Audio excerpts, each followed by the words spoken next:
Masakit po sa isang magulang yung 16 years old mo na anak, ginpin na yung bata na dinala mo sa universidad para makatapos ng pag-aaral, dinala nila sa bundok para maging NPA, na may mga gano'n na demonyo sa loob ng universidad na paikutin yung utak ng anak mo na ibahin na kayang talikuran ang pangarap, kayang talikuran yung sariling pamilya. Children, what do you want to be when you grow old? I'm here today to summarize the experiences of my former comrades here. So, but before that, good afternoon, everyone. I am Daniel Castillo, a former political instructor in Guerrilla Front 55, the same unit as with Miss Arian right here. But before I became a guerrilla fighter and went to join the ranks of the guerrilla fighters in Southern Mindanao, I was also a student in UP Diliman. I studied community nutrition, and I was a member of Anak Bayan UP Diliman from 2013 to 2017. Then I became an NPA in 2017, and I surrendered to the Philippine Army in 2020. No. Taga saan ka, Daniel? I'm from Bacoor, Cavite, sir. Bacoor, Cavite? Yes, sir. Doon ka dineploy sa Paquibato District? Yes, sir. Davao City? Yes, sir. Bali nung fourth year namin sa UP Diliman, pinapili kami kung saang guerrilla front namin gusto. So maraming nag-o-open every summer. Merong Southern Tagalog, Central Luzon, Southern Mindanao. So pinili ko yung Southern Mindanao kasi nung mga panahon na to, ito yung pinakamalakas na na NPA unit. Konti lang daw yung namamatay ng mga NPA doon. Yes, sir. Dahil malakas talaga doon. Yes. Mas marami silang napapatay na sundalo, police doon kaysa NPA. Pero ngayon, wala, ubos na. Yes, sir. Hindi nag-surrender ka. Kung hindi ka nag-surrender, baka patay ka na rin ngayon. Yes, sir. Yes, sir. Sige, thank you. Please continue. If given a chance, I will also share my experiences, pero probably next time. But right now, what is important is that we summarize the experiences of my former comrades here. Because as you have already noticed, there is a pattern, a recurring pattern. And that only proves that the radicalization of the CPP is a science. It's a systematic process that aims to produce the fiercest NPA cadres out of idealist students. So according to Joma Sison himself, the youth have always played a crucial role in Filipino people's struggle. May kita natin sa kasaysayan na karamihan ng mga leader ng armadang pakikibaka mula sa Katipunan, mula sa Hukbalahap hanggang sa NPA, ay mga young men and women in their late teens to their early 20s, even my former comrades here, kahit hindi nakabataan yung iba, pero nung nagsimula sila, mga kabataan din naman sila, a predominant force, nung peak ng student movement, nung first quarter storm, as earlier stated in the history of the CPP, yung Diliman Commune against the martial law, and other recent uprisings, against different regimes, administration ng Philippine government. So sabi din ni Joma, sabi niya mismo, the armed revolutionary movement and the legal democratic movement can only succeed when they attract the young men and women in great numbers. So hindi natin mapagkakaila na si Joma na mismo ang nagsabi na ang target para mapasigla ang kilusan ay ang mga bata, young men and women, and avail of their resoluteness, their fearless dedication, their militancy, and their irrepressible vigor. So in its very essence, the radicalization process can be divided into three phases: arouse, organize, and mobilize. These phases, while entirely distinct from each other, are not entirely separate. With each and every phase, there is a possibility of overlapping from each other. For example, when we say arouse, yun yung mga issues, binibigyan tayo ng edukasyon. When we say organize, sasali tayo sa organization. When we say mobilize, ito na yung mga rally. So pwede sa isang pag-attend mo ng rally na organize, na arouse at na mobilize ka na rin. So umattend ako ng rally, mobilize yun. Dahil umattend ako ng rally, narinig ko yung calls ng mga nag-rally na arouse din ako. No, tapos, na-organize din ako kasi na-recruit ako. So that's just an overview. But again, while iba't iba yung experiences namin and not yung experience ko ay hindi ka pareho ni Arya, hindi ka pareho ni Ivy, but there's a thematic process na pinagdadaanan. So to break down that process, first is the arouse stage. So this stage of the radicalization process focuses on awakening a student's political consciousness. So hindi ma-recruit yung estudyante kung wala siyang certain level of political consciousness. No. Sabi nga sa The Task of the Second Propaganda Movement na sinulat din ni Joma, the second propaganda movement is required to arouse our nation anew to the struggle for the fulfillment of the national democratic task of the Philippine Revolution. So it employs strategic approaches to engage individuals' political awareness. No? So merong tinatawag na sweep propaganda and solid propaganda. Yun yung dalawang klase ng propaganda. No, pag sinabi nating sweep propaganda, it aims to target and reach the widest audience possible.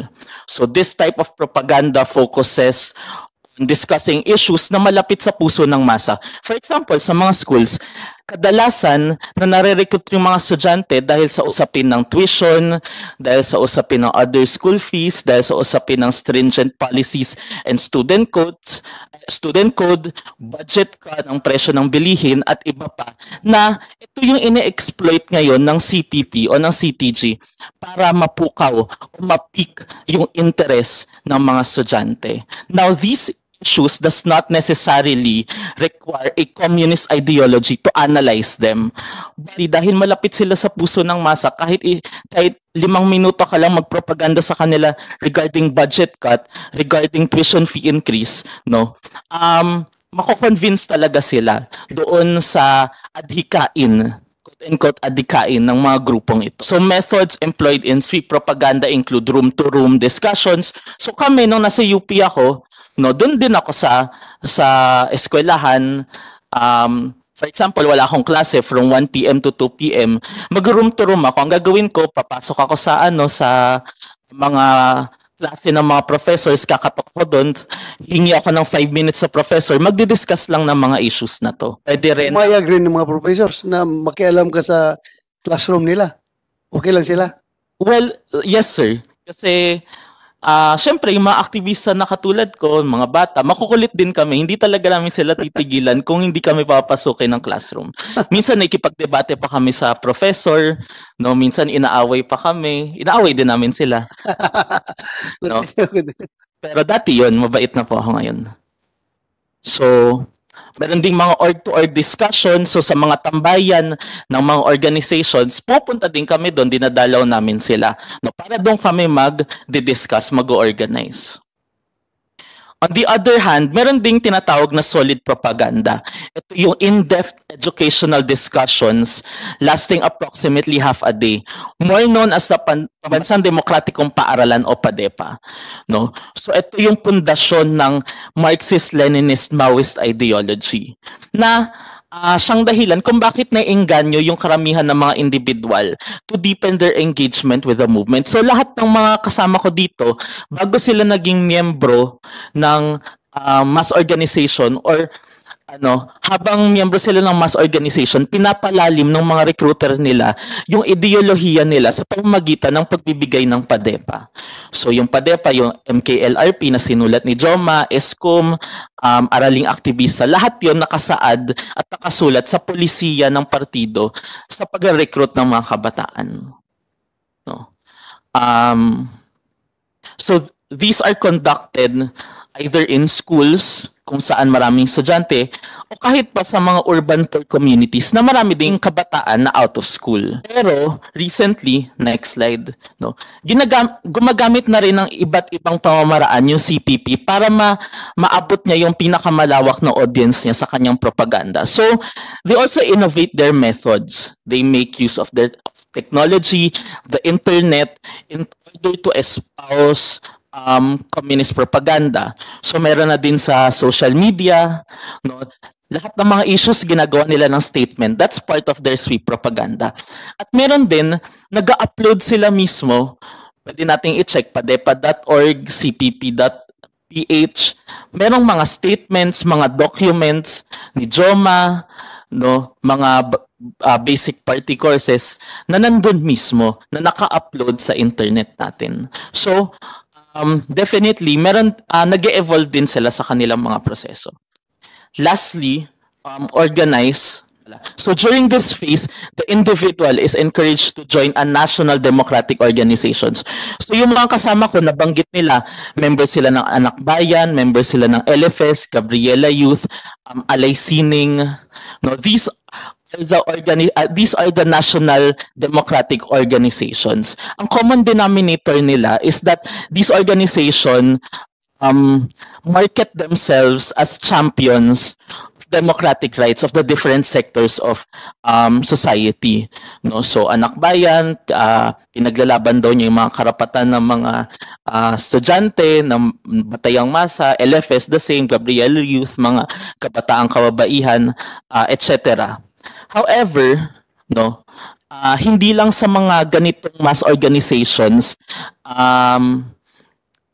kumikilos yung CPP. So meron din sa mga legal traditional organizations, academic orgs, regional organizations, religious organizations, tinatry nilang i-infiltrate, tayuan ng mga party groups. No, they also penetrate fraternities and sororities. No, napakaraming mga NPA leaders na galing din sa mga fraternities. No, Ang media na infiltrate nila. Definitely meron ding mga party members doon, sir, pero I'm not entirely sure of the particularities of that one, sir, Okay. because hindi po ako kumilos sa media sector, sir. Thank you. Even student councils, no, katulad ni Kate Raka na nasa College of Education Student Council, and school publications. So yung mga school publications, nagiging boses to ng CPP mismo sa kanilang eskwelahan. Sabi nga ng CPP sa 64th anniversary ng Kabataang Makabayan, utilize campus publications as vehicles for revolutionary propaganda. No? So napakaklaro na gustong i-exploit ng CPP yung campus publications, no, para sa kanilang propaganda. So additionally, the organized phase also include members of the organizations being recruited into Kabataang Makabayan. So for example, si Arian from Gabriela Youth naging Kabataang Makabayan, si Amihan from Anak Bayan naging Kabataang Makabayan, SCMP naging Kabataang Makabayan, Lakbay CV naging Kabataang Makabayan. So kahit pa iba-iba yung pangalan ng mga organisasyon, pero yung underground core group na nagpapatakbo sa kanila ay Kabataang Makabayan. At ang Kabataang Makabayan, alam natin, ay isa sa mga ng National Democratic Front. At bago pa magkaroon ng Communist Party of the Philippines, pinanguluhan at tinayunan ni Joma Sison ang Kabataang Makabayan. No? Sabi nga ng CPP, no, again, hundreds and thousands of urban and rural activists must be recruited. Sila na po mismo yung nagsabi na ang kanilang goal ay mag-recruit ng mga aktivista. No? So, from mass organizations, so Kabataang Makabayan, from Kabataang Makabayan, to candidate members of the Communist Party of the Philippines naman. That is the policy. No? So lastly, mobilize. No, sa Youth on the March article na sinulat ni Joma Sison, minention niya kung paano niya nakikita yung pagkilos ng kabataan once they have undergone the process arousal and organization. Sabi nga, isang quote doon, to rebel is justified. Yun yung goal ng CPP na maging slogan ng kabataan. So the mobilized phase is the students' direct participation in activities that support the armed struggle, either politically, logistically, or financially. Meaning, after reaching a certain level of consciousness, no, kino-commit na nila yung sarili nila into serving the movement in any way that is, na kaya nila. No? So, the most common being politically supporting the movement.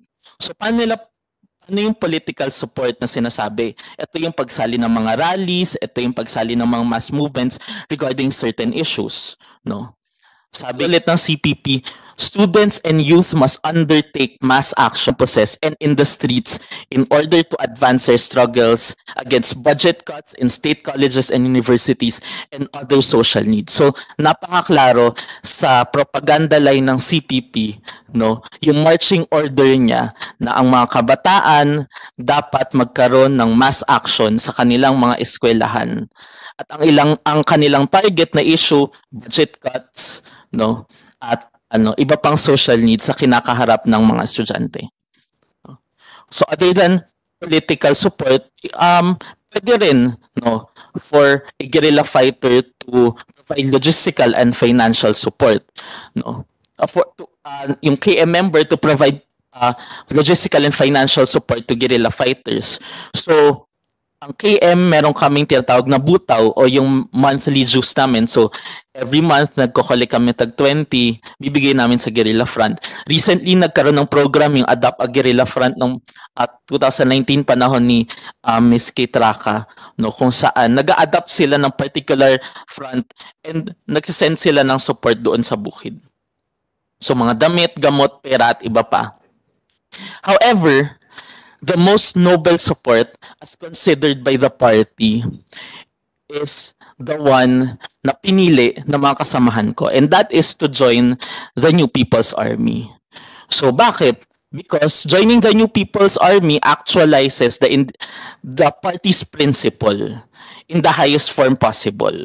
So serving yourself to the cause of the communist movement.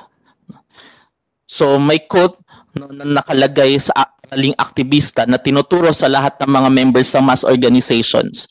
No, sabi nila, saan man may pakikibaka ay may pagsasakripisyo at ang kamatayan ay isang karaniwan na pangyayari. So ito yung tinuturo ng CPP sa mga aktivista. No, masa aktivista pa lang yan, sinasabi niya na karaniwang pangyayari ang kamatayan. That dying is normal and that there's nothing to be afraid of as long as you die by offering yourself to the movement and to the revolution. So for us to get a better visual on how this scheme really works, we would like to play a video.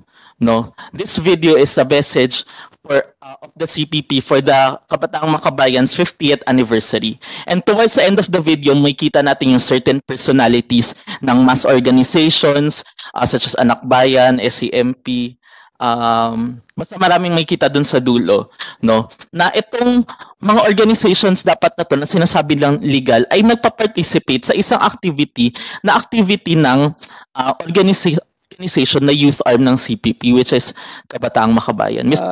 Ma'am, you have the floor. Good afternoon, Mr. Chair and everybody po. I'm Luisa Espina of Hands of Our Children and a public school teacher din po. Ang anak ko po na-recruit ng Anak Bayan sa edad na 16 years old. From PUP, siya po ay senior high. Same ng mga pattern recruitment ng mga nagsalita na former, ganun din po, former rebel, ganun din po ang nangyari sa anak ko. From mabait, mapagmahal na anak, nag-twist po siya nung nasali dyan sa organization na Anak Bayan at Gabriela Youth po. Nawawala-wala na, ginroom nila ang anak ko na magalit sa gobyerno. Na huminto sa pag-aaral. Dahil sabi nila, narinig ko mismo sa anak ko na ayaw niya na mag-aral. Dahil papelan daw po yung edukasyon. Mas mahalaga daw at mas maayos daw yung pinag-aaralan nila doon sa sinarihan niyang organisasyon. Hanggang sa nawawala December 2018, lagi pong nawawala ang mga kabataan dahil yan po ay anibersaryo ng CPP. Inakyat ang anak ko sa Davao, sa Mindanao po, bilang NPA. Nakipaglaban ako, hinanap ko siya. Wala po akong proof of life. Sinabi ko sa Anak Bayan na hindi na biro yung pagkawala ng anak ko. Kailangan ko ng malaman kung nasaan ang anak ko. Nagbigay sila ng sulat January 2019 na ayon sa sulat ng anak ko, mahirap man tanggapin na may anak kayo ng ganito. Ngunit ito na po ang paraan ko para pagsilbihan ang malawak na hanay ng masang api. Yun ang content ng sulat ng anak ko na napakahirap po talagang tanggapin na bunso po siya. Sure. Ang ginawa nito ng mga CPP, NPA sa aming pamilya. Napakasakit. Isang araw lang mawala yung anak mo, hindi mo na alam ang gagawin mo. Pero yung magliliwag taon, hindi mo na kaya. Tuwing gabi, iiyak ka, bagyo. May sakuna naman na mangyari sa atin, COVID. Alalahanin mo yung anak mo, yung worst na mangyayari. Kung ano ba yung nangyayari sa anak mo. Walang proof of life. Nakakakain ba? Through NTFL-CAC, may sumusuko. Nag-aamot kami na baka kilali anak ko dahil sa SMR, yan sila Arian, sila alam nila na nakasama nila yung anak ko. May sumuko sa Tagum, 13, na ikwento. Halos madurog na daw yung paa ng anak ko sa sugat dahil di ba nakabota sila sa mga mining area na walang makain, payat, napakasakit yon. Ganito yung ginagawa sa bawat nire-recruit ng mga organisasyon na to, na gusto ko na malaman nyo na karamihan sa inyo siguro numero lang yung nare-recruit ng mga bata. Ngunit anak po namin yun, buhay yun, may kinabukasan na nasira, pamilya na nawasak sa amin. Ito kami, buhay kami. Lahat ay napakasakit. Yan kaya lumalabas kami, mahirap pa nito. Sa hands-off, ina-awareness po namin kung paano na-recruit ang anak namin. Ang mga pattern po na yan ay binibigay namin sa mga eskwelahan din. Dahil ayaw na po namin na may iiyak ba sa harapan ninyo na magulang. At ayaw namin na may mag-aya sa anak namin. Kaya gusto namin panagutin lahat ang nang-recruit sa amin at sa mga naniniwala sa mga palyadong ideolohiya na sinasaksak nila sa bawat kabataan, na managot sila sa nangyari sa amin, malagot sila sa pamilya namin na napakasakit. Yung sakit po, walang salita na makakapantay, makakadescribe sa nararamdaman namin ngayon. Kaya sana tulungan nyo kami na mabawi yung anak namin at salamat doon sa binaba ni Presidente Bongbong na amnesty sa mabalik loob program sa mga NPA. Sana kung naririnig to ng CPP, alam ko sana naririnig to ng mga anak namin, magbalik loob kayo, nandito na may pangalawang pagkakataon, wala na pong saysay yung pakikipaglaban dyan. Walang totoong ginagamit lang kayo ng mga hunyangong makabayan na nagsusulong ng ganitong ideolohiya. Dahil kung totoo yung kanilang paniniwala, kung totoo silang naniniwala sa ideolohiyang sinasaksak nila sa bawat kabataan, sana mismo yung anak nila sinali nila. Ngunit hindi po, dahil alam nila na mapapahamak ang bawat i-recruit nila. Yun lamang po, Mr. Chair. Thank you, Ms. Luisa Espina. Totoo talaga, anak lang ninyo ang ginagamit nila. Yung mga anak nila nandun sa abroad, nag-aaral. Gagandang eskwelahan, pinapaaral. Tapos yung mga anak ninyo, yun ang pinapaakit sa bundok, pinapalaban sa sundalo. Nakipagbarilan sa mga sundalo. Magaling talaga sa squad. Magaling mag-sweet talk itong mga tao na ito. Hindi ba yung anak mo yung recent nila doon sa lower house, sa kongreso? Yung mga party list ng sino yung congressman na yun? Arlene Brosas. Arlene Brosas. Si AJ po yon, si Ha? AJ po na anak po ni Relisa Lucena at isa po sa president namin na si LB Kaalaman. Yung kay Ma'am LB Kaalaman po nakauwi na po sa bahay nila, pero yung kay Relisa Lucena po ay nandoon pa rin po sa under ng CPP-NPA po, NDF. Pero at least mabuti sila. Yes Nakita po, nila na nandito lang. pinresent Yes. doon sa wala. Diyan mo makita, di ba? Diyan mo makita kung ano linya. Yes. Meron itong mga party list na ito doon sa armadong CPP, NPA, NDF, sa NPA. Bakit nila na-produce yung bata na yon? Pina-preskon pa nila doon sa Congress. Di ba? Tapos ngayon, dinay sila ng dinay. Wala silang linya. Na hindi na kaalyado yung NPA. Tapos ngayon, present nila, pineskon pa. Napakawalang hiya, no? Hindi man lang nila inisip yung grieving parents na ibalik doon sa parents yung bata. Afterwards, yung bata, binalik rin doon kung saan na ngayon. Nasa armado na ngayon. So yung anak mo, hanggang ngayon, wala kang balita. Ang huli pong balita ay nasa Davao po siya, pero ngayon po wala na po talaga.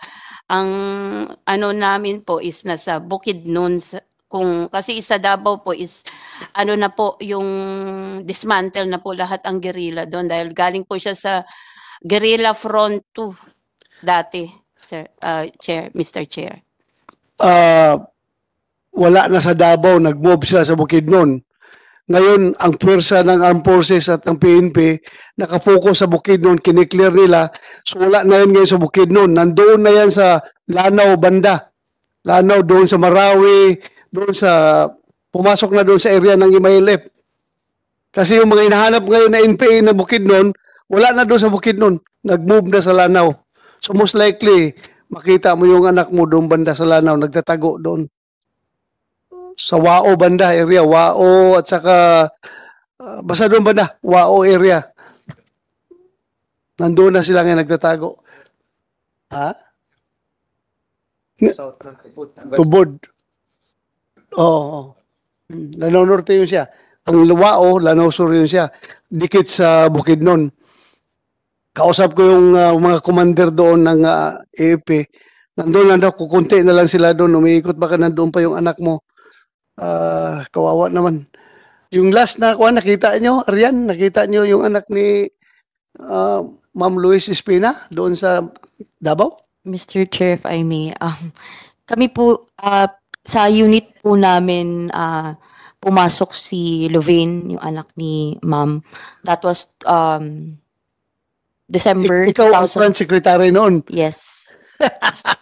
Sir, Sige, go ahead. Sige. 2018 sa somewhere in Kitaw-Taw, Bukidnon po. Nag-attend po siya ng 50th anniversary ng Communist Party of the Philippines. So, actually, she was just planning na for exposure lang or revolutionary indication. And then, yun nga, because of, syempre, our influence, no, in convincing her na mag full-time. And then, siguro, sa ilang araw na nagkasama kami ilang araw.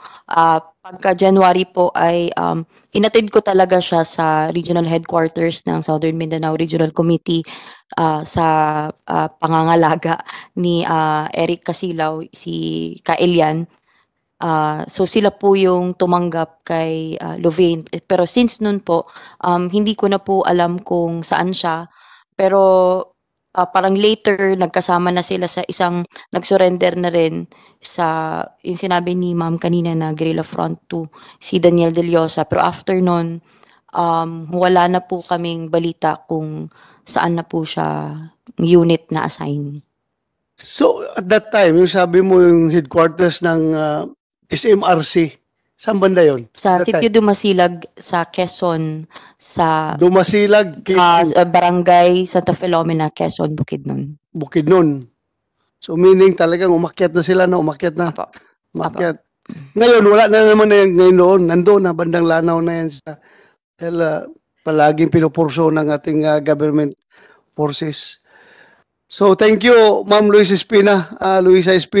I hope and pray na hindi pa tapos ang lahat. Baka pwede pang yung anak mo makagaya nila na magbago ang isip at bumalik. So sana magkaroon kayo ng reunion Kawawa naman. Ako, I am also a parent, no? Imagine ko lang yung anak ko na mapunta sa kanila. Napakasakit. Napakasakit talaga. Hirap, hindi ko matanggap. So, meron pa bang parents dyan na magsalita? Yes, ma'am. Miss Maribeles? Yes po. Mary Mr. Francis. Chairman. Yes, ma'am. You have the floor. Good afternoon po. Good afternoon po sa lahat. Ako nga po pala si Mary Maribeles, isa din po sa mga mother sa Hands of Our Children. Yung anak ko po, si Francis Earn Maribeles, 16 years old lang po nung pumasok sa PUP Santa Mesa. Katulad po ng mga ibang estudyante na matalino, matalento, masayahin, mapagmahal na anak at kapatid. Galing lang po kami sa mahirap na pamilya, kaya yung pagkapasok niya po sa university, unang hakbang po yun, na matupad niya yung pangarap niya.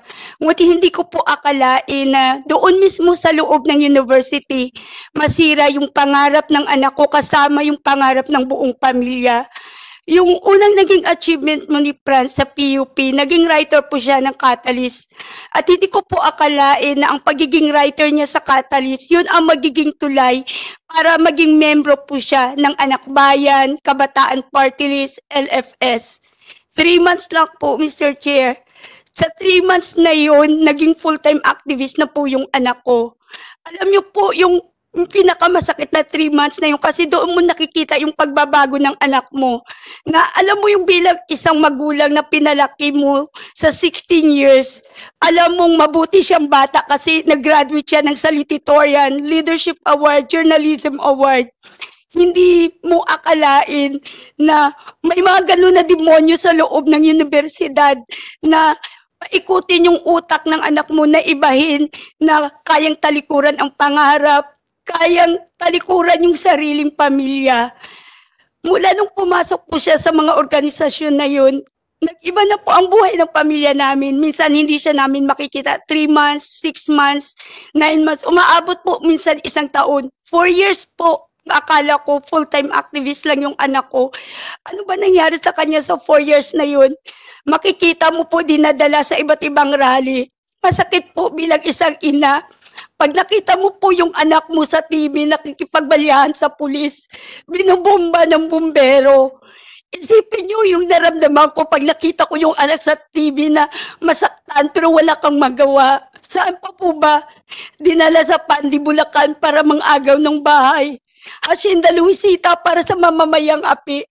During election po, 2016, ginapit po ng Kabataan Party List ni Nery Colmenares para po sa kanila ng mga political rallies nila, mga propaganda nila dyan, na magkabit ng mga propaganda nila. Ang masakit po sa isang magulang, yung 16 years old mo na anak, ginpin na yung bata na dinala mo sa universidad para makatapos ng pag-aaral, dinala nila sa bundok para maging NPA. Ang sakit po yung kasi, alam po natin sa kabundukan, hindi namimili ang bala. Sa bawat araw, yung anak ko nakikipaglaban kay kamatayan. Paano mo maisip na ang isang nanay makatulog ka ba sa araw-araw na ganyan na lang ang nasa isip mo? Alam niyo po, dahil sa Hands of Our Children, nagkaroon po ako ng pagkakataon na makausap yung mga former rebel po na nakasama ng anak ko. Pero sa bawat kwento ng hirap sa bundok, sa bawat kwento na sabihin, tumalon sa ilog yung anak mo, may dalang laptop, may dalang baril. Sa bawat sabihin, kumakain ng tira-tira yung anak mo, para po yung kutsilyo na sumasaksak sa dibdib ko. Alam mo yung tinitiis mo ang lahat ng sakit na iniisip mo. May gabi ba na tinatawag ako ng anak ko na nanghihingi ng tulong pero wala akong magawa. Ang mas masakit pa po doon kasi last August 2021 po, his father passed away without knowing kung buhay siya o nasaan siya. Yung last statement ng father niya sa akin laban, habang nire-revive yung asawa ko sa harap ko, ang sinisigaw ko, lumaban ka kasi hindi pa natin nakita yung anak mo. Hahanapin pa natin si Francis. But we lost his father. Ang sakit po doon kasi pandemic po yun. Yung dalawa ko pong anak at ako, walang makalapit sa amin. tatlo lang kami. Alam mo yung hindi mo alam kung ano ba ang dapat mo kalungkutan yung nawawala yung anak mo o nawala yung haligi ng tahanan namin. Hindi ko po alam kung alam ni Franz na namatay na yung father niya. Yung last nakita ko po kay Franz, 2020 pa po ng February. Yun po yung time na nakita ko yung video na sabi ko sa kanya, Nak, i-clear natin yung pangalan mo. Sabi niya, ang sagot niya sa akin, Ma, sa organisasyon namin may sarili kaming abogado. Hindi ko akalain yung time na yun po yung huling yakap at halik ko sa anak ko. Kasi kung alam ko lang po na yun na ang huling yakap at halik na makita ko yung anak ko, hindi po ako bumitaw. Alam niyo yung pagsisisi sa puso ng isang ina na sana hindi ko binitiwan yung kamay ng anak ko. Ngayon po, magpo 4 years na uli, wala akong proof of life. Wala pa akong alam ko na saan ang anak ko. Ang masakit po, ito po yung hirap, sakit, yung lungkot na sobrang hindi mo malaman kung saan ang galing na ayaw namin iparana sa mga ibang pamilya. Yung naranasan ng anak namin, ayaw namin maranasan ng ibang kabataan. Kaya nandito po kami nanghihingi ng tulong sa inyo. Tulungan niyo po kaming maibalik sa amin ang anak namin. Kaya po, nagpapasalamat kami sa amnesty na binigay ni Presidente kasi ito ang magiging daan po para mapasuko yung anak namin na makita nila na mabuti yung gobyerno at ito yung paraan para makita namin yung anak namin. Kaya sana kung narinig ako ng anak ko na hindi ako susuko. Hanggat buhay ako, ilalaban ko yung buhay mo. Ilalaban ko yung pagmamahal ko sa'yo. Kaya lagi kong pinapangako sa'yo, ako yung huling tatayo sa tabi mo para iabot yung kamay ko. Para magbago ka. Nandito lang ako lagi. Maraming salamat po. Thank you.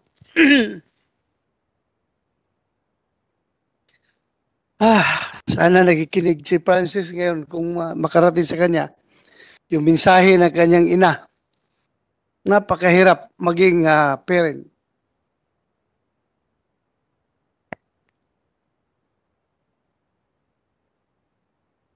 Demonyo talaga yung mga recruiter na yan. Talagang demonyo. Except, hindi kasama itong mga nagbagong buhay na. Nagbagong buhay na kayo eh. So sabi ni Lord, kapag kayo ay pinagsisihan niyo yung ginawa ninyo, kayo rin ay pupunta sa langit. What we need is yung tanggapin yung kamalian na ginawa natin at magbagong buhay tayo. Wala na yung pardon. Pardon na yung kasalanan ninyo. So sana, kawawa itong sa anak kaya ito, si Francis. Anong balita ninyo? Kayo, may alam kayo kung saan ito ngayon? Yung last na balita? Saan na monitor niyo? Wala? Sa Visayas? Yung last update, sir, wala na siya sa Eastern Visayas. May rumors, although unconfirmed pa, na intelligence na nilipat siya sa Southern Tagalog. Southern Tagalog. Yes, sir. Yung si Ern Mariveles. Kawawa naman itong bata na ito. Hindi, mas kawawa talaga ang parents. Ang hirap, di ba? Ang hirap sa parte ng parents, yung naramdaman mo yung sakit ng anak mo, yung dinadaanan. Parents kay, maramdaman mo. But anyway, meron pa kaming session at 3 o'clock. Meron pa bang gusto magsalita? Para kung ano man, i-adjourn natin ito or i-suspend. Ko lang sa Anti-Terrorism Council. May we know kung meron na ba tayo nakasuhan ng mga recruiter based on the anti-terror law? Meron na ba tayo na kasuhan ng mga nag-recruit itong mga bata na ito? Sir, Mr. Chair, magandang hapon po. Ang Anti-Terrorism Council Project Management Center is actually the coordinating and project management arm of the ATC. One of the tasks given to us by the ATC is to conduct monitoring and evaluation of all terrorism and terrorism related cases. So because of this our monitoring, we established our database. It's so unfortunate we observe, Mr. Chair, na until to date, walang nakakasuhan na recruitment. Now, we conducted several caravans in the field where this is one of the issues that we discuss. Ang issue is bakit walang nakakasuhan na recruiter. Although tama po kayo, they are demonyo, pero bakit walang nakakasuhan? Narinig natin yung mga paliwanag ng mga resource person. It appears now na it's premature to charge them for recruitment kasi nga meron tayong process of radicalization. Ang recruitment is nangyayari after ng radicalization. So gumawa kaming scenario sa baba kung paano namin makakasuhan yung recruitment. Ang senaryong naisip namin is makakasuhan lang ang recruitment kung yung na-recruit mismo is nagbalik loob at this time magre-reveal ng nangyari. Kasi kung kare-recruit niya, definitely i-deny niya yan. So it's very hard to prosecute recruitment sa bago. So ang senaryo lang na pwedeng makasuhan sa recruitment, tulad ng sinabi nga namin, kung nagbalik loob ito at mag-reveal. Ngayon, that is the time where we can charge for recruitment, meaning may possibilities na nakagawa na ng terroristic activities yan bago mo mag-commit. Kaya sabi nga namin, paano natin this time makakasuhan beside recruitment is medyo napaka-secretive. Whereas radicalization is napaka-rampant, pumapasok nga sa mga rooms, sa mga public places, radicalization. But it so happened, Mr. Chair, probably, baka na-mislook ng framers ng ATA na hindi na isama ang radicalizations as a form of recruitment. So, Mr. Chair. in that, with that, I hope you can give us a proposal para Yes. i-amend natin Yes, yung ATA. Actually, Mr. Chair, during our caravans, nano nga namin lahat, pinapag-aralan namin. There was even a survey conducted in different countries, conducted by different Department of Education, wherein nagconduct silang survey sa mga bata. Ang tanong is very basic. Children, what do you want to be when you grow old? So ang iniisip nila sa survey, ang sasagot ng mga bata is we want to be a teacher. But to their surprise, ang nangyari is sabi nila, we want to be soldier or a policeman. Ang tanong, why? Because we wanted to bear arms, maghawak ng armas para ipagtatanggol namin ng bayan. So habang lumalaki yan, ang utak ng bata is maging sundalo at magiging maghahawak ng armas.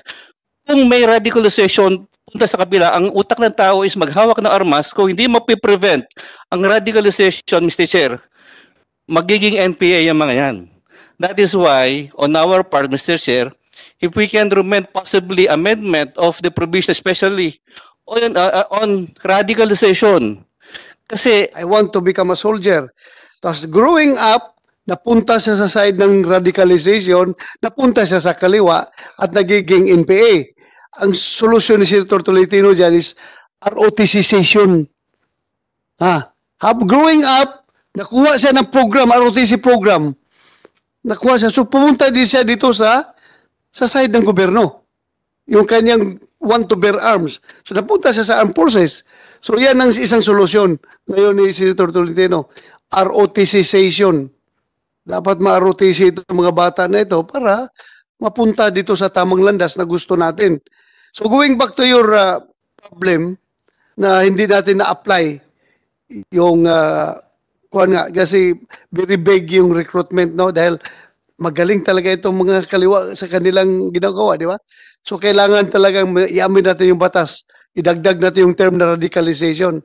So please gawa kayo from ETC, gawa kayo ng proposal para madagdag natin ito. we'll do that, Mr. Chair. Thank you, sir. Thank you very much. Yes, ADG Ordonia. Yan, magandang hapon sa Yeah, go ating lahat.